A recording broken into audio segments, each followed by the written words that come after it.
Further discuss this now with Francesco Rizzuto, who is the Dean and Head of the School of Law at Liverpool Hope University. He joins us live from Liverpool. It's good to see you on the program, sir.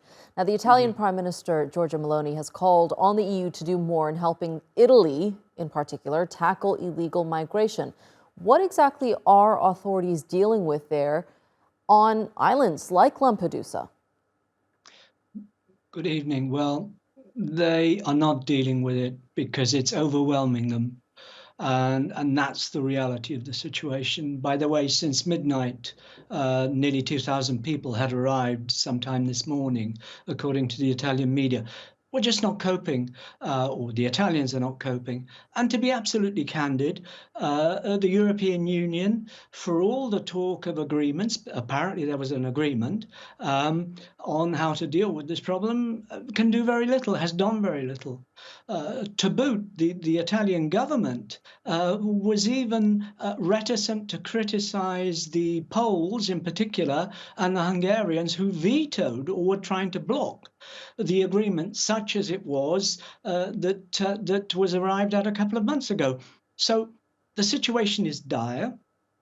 The real problem is not, in my view, what von der Leyen was saying, the president of the European Commission. That's simply reiterating the kind of nonsenses we've heard in the United Kingdom, that we go after the people smugglers. Of course, the people smugglers are a problem and they need to be combated. But the real culprits in this are the sovereign governments in North Africa and the rest of Africa who are simply incapable of managing population flows, not only in their territories, but across their frontiers. Right. Tunisia, to boot. You remember, the European Union and the Italians, with the Dutch looking on, gave the Tunisians, or supposedly have handed over to the Tunisians, 100 million plus other investments. What's happening?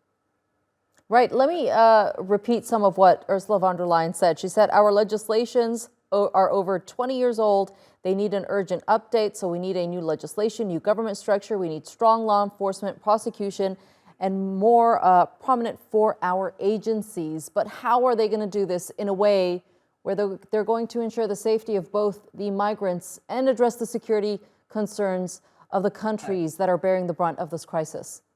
Look, I hate to say that I don't like to sound like an echo chamber. We have heard ad nauseum over the last few years that we were going to reform our legislation, the Dublin rules, for example. But the fact of the matter is that there are too many states in the European Union who are not minded to play the game of solidarity with the frontline states. And that's the sad reality. Okay, until that happens, but so what? I'm a lawyer, but a law that cannot be enforced or that states refuse to enforce is frankly just words on paper. So it's extremely difficult. It's extremely difficult. And the sad thing is that what happens is that states then delude their populations that they can deal with it unilaterally. The UK is a good example, Rwanda. But now we have Austria and Denmark also saying that they're going to come to agreements with Rwanda. Look, the whole thing is falling apart. And quite honestly, it's going to take a lot of political courage to try and resolve this situation. Of course, we have to accept that these poor people who are risking their lives are desperate.